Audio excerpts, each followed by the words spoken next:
Space Coconut. So let's talk about Steve Myrkul, Lord of Bones. It's a, 4 colorless, white, black, green, legendary creature god. It says, as long as your life total is less than or equal to half your starting life total, Myrkul, Lord of Bones, has indestructible. Whenever another non-token creature you control dies, you may exile it. If you do, create a token that's a copy of that card, except it's an enchantment, and loses all other card types. And it has 7 power, 5 toughness.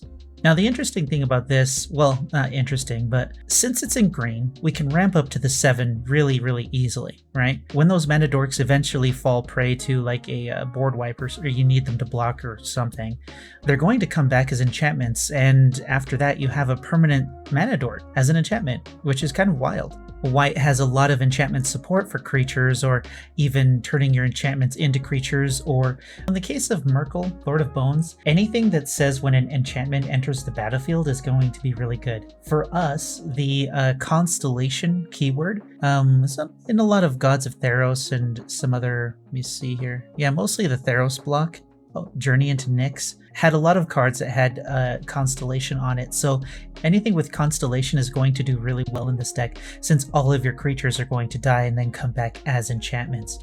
Because he has such a high mana value though, most of those creatures are just going to be mana dorks, since you wouldn't really want to.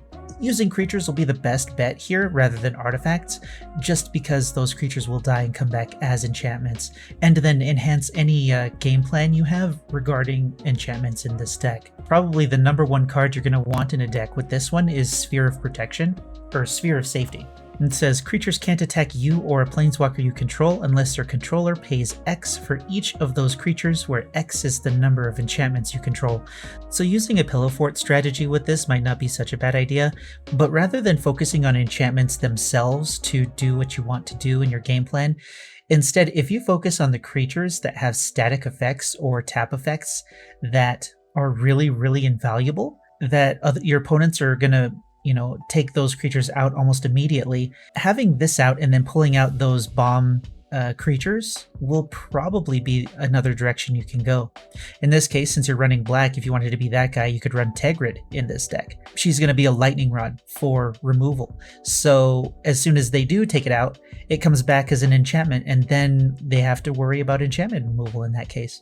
Since Merkel kind of has a Aristocrats strategy here where you're sacrificing the creatures, if you have a bunch of sack outlets where you can sacrifice these creatures at a moment's notice, you can utilize those sack outlets at instant speed. Another case would be like, I like Teysa Karlov.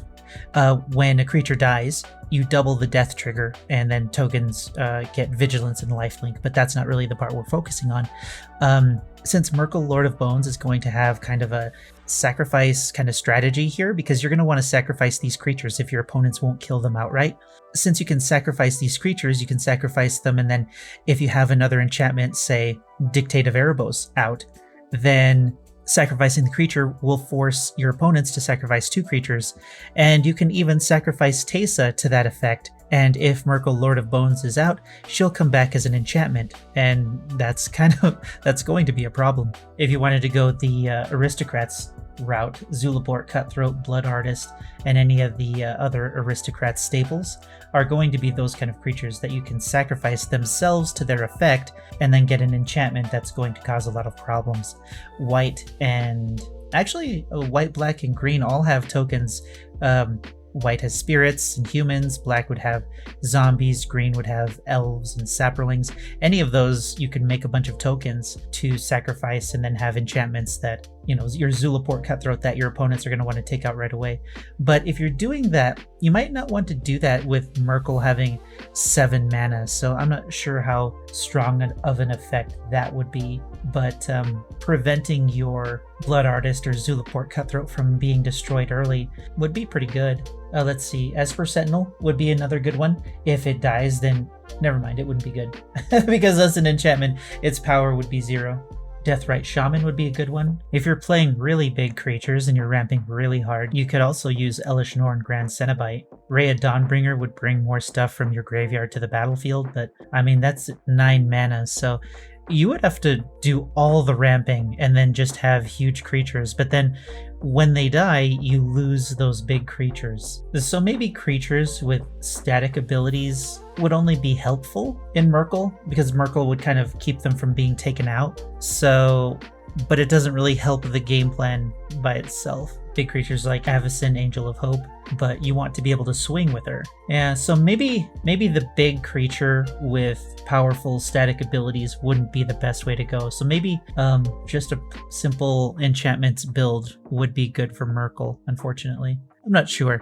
I'm excited about this commander. I know that there's something unique we can do with it, but finding the right card or the right idea without falling into the trap of what everybody else does is going to be tricky with this. At 7 mana, you have to ramp it out.